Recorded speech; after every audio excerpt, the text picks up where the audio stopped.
मेरा नाम विक्रम है। उम्र 26 साल। मैं ईमानदार हूं और पिछले 2 साल से एक अमीर परिवार की बेटी का ड्राइवर हूं। मेरी मालकिन रिया 24 साल की थी। बेहद खूबसूरत, नशीली आंखों वाली और अत्यधिक अमीर। वह पार्टी और अय्याशी की शौकीन थी। रिया मुझे इंसान नहीं, सिर्फ एक गाड़ी चलाने वाली मशीन समझती थी। वह मुझे देखती भी नहीं थी, बस हुक्म देती थी। आज रात की बात है। रात के 1 बज रहे थे। शहर के सबसे महंगे क्लब के बाहर मेरी गाड़ी इंतजार कर रही थी। रिया बाहर आई। वह अपने पैरों पर मुश्किल से खड़ी थी। उसने टाइट काले रंग की ड्रेस पहनी थी जो कम थी और उसके बदन को पूरी तरह से उजागर कर रही थी। वह जबरदस्त नशे में थी। उसके बाल बिखरे थे और उसका चेहरा गुलाब की तरह लाल था। उसका दोस्त उसे धक्का देकर मेरी कार की पिछली सीट पर फेंक गया। रिया ने अंदर आते ही जोर से चिल्लाकर कहा, तेज चला विक्रम, बहुत तेज। मुझे उल्टी आ रही है। गाड़ी अंधेरी और सुनसान सड़क पर चल रही थी। रिया का नशा बढ़ रहा था। उसने अजीब सी आवाज निकाली, रोको कार, रोको। मैंने तेज ब्रेक लगाया। रिया आगे की सीट से टकरा गई। मैंने पीछे मुड़कर देखा। रिया बुरी तरह कांप रही थी। वह संभाल नहीं पा रही थी। मुझे लगा कि वह कार के अंदर ही उल्टी कर देगी। ये सोचकर ही मेरा दिमाग खराब हो गया। मैंने झट से दरवाजा खोला और पीछे की सीट पर गया। रिया रो रही थी। विक्रम, मुझे संभालो, मैं मर जाऊंगी। मैंने बिना कुछ सोचे रिया को पकड़ा और कार से बाहर निकाला। रिया का सारा वजन मेरे मजबूत कंधों पर आ गया। उसका गर्म और नशे में डूबा बदन मेरे बदन से चिपक गया। मैंने पहली बार रिया को इतनी करीब से छुआ था। मैंने उसे सड़क के किनारे बिठाया। रिया उलझन में थी। नशे में वह बड़बड़ा रही थी। मैंने रिया को पानी दिया। रिया ने बेहोशी की हालत में पानी पिया। रिया ने सहारा लेने के लिए मेरे हाथ को कस कर पकड़ा। अंधेरी सड़क पर दूर दूर तक कोई नहीं था। रिया की मादक खुशबू और वाइन की तेज गंध मुझे बेकाबू कर रही थी। रिया का चेहरा मेरे बहुत करीब था। नशे में उसने हल्की सी मुस्कुराहट दी और धीमे से कहा, तुम बहुत हैंडसम हो विक्रम। क्यों ड्राइवर हो? उसका यह सवाल और मासूमियत मेरे अंदर की सहनशीलता को तोड़ रही थी। मैंने तुरंत रिया को वापस कार में बिठाया। मुझे पता था कि अगर मैं एक पल भी और वहां रुका तो मैं सीमा तोड़ दूंगा। हम रिया के आलीशान बंगलो पहुंचे। रात के 2 बज चुके थे। रिया के माता पिता शहर से बाहर थे। घर पूरी तरह खाली था। मैंने कार से निकलकर रिया का दरवाजा खोला। रिया अब पूरी तरह बेहोशी की हालत में थी।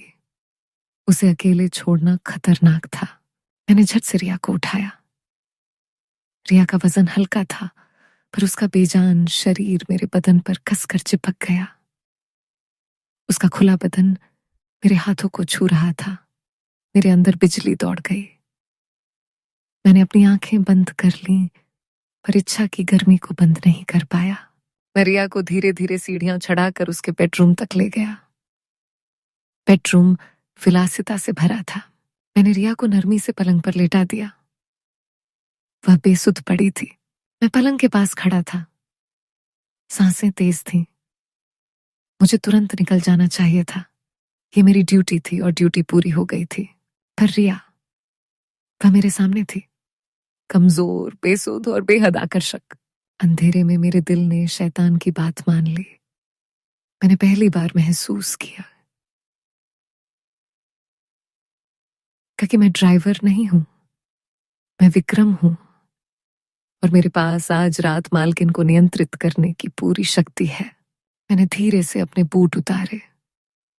मैंने आहिस्ता से मैं दरवाजा बंद करके पलंग के पास खड़ा था। रिया गहरी बेसुधी में थी। उसकी ड्रेस पूरी तरह बिगड़ चुकी थी और उसे कस रही थी। मैंने तर्क दिया कि उसे आराम चाहिए। ये गलत काम के लिए खुद को समझाना था। मैंने धीरे से रिया के पास झुका।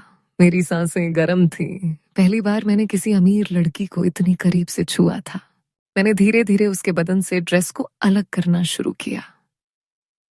मेरे हाथ कांप रहे थे, पर इच्छा हावी थी। हर बटन और जिप खोलने पर मेरे दिल की धड़कन तेज हो रही थी।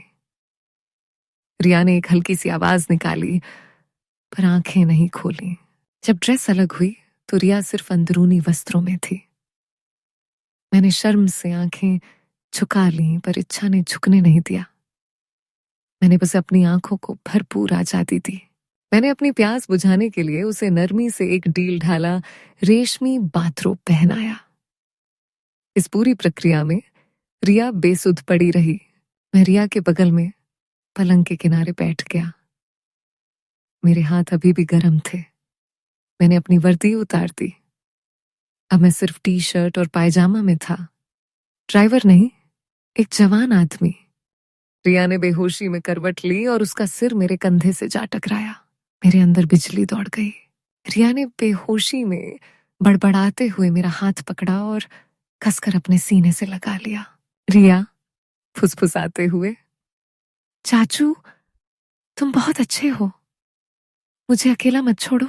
उसने मुझे गलत समझा कि मेरे लिए एक मौका था। मैंने पहली बार महसूस किया कि मैं मालकिन नहीं, उसकी इच्छा हूं। मैंने धीरे से अपना दूसरा हाथ रिया के सिर पर रखा और उसके बालों को सहलाना शुरू किया। रिया को सुकून मिला और वह शांति से सोने लगी। मैंने धीरे से पलंग पर लेटकर रिया को अपनी बाहों में लिया। रिया बेहोशी में पूरी तरह चिपक गई। उसका गर्म बदन मेरे सीने पर था। मैंने अपनी आंखें बंद कर ली। यह गलत था, अवैध था, पर इच्छा अदम्य थी। मैंने उसकी कमजोरी का फायदा उठाया। मैंने पूरी रात उसकी मदहोशी का फायदा उठाया।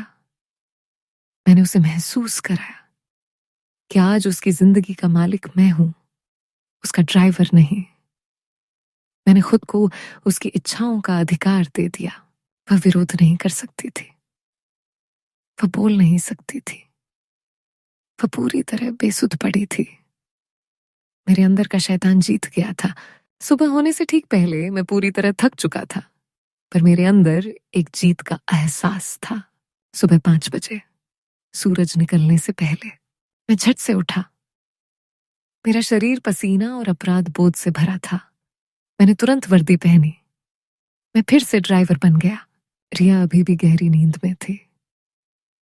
मैंने एक नजर उसे देखा। उसके चेहरे पर कोई भाव नहीं था, सिर्फ सुकून था।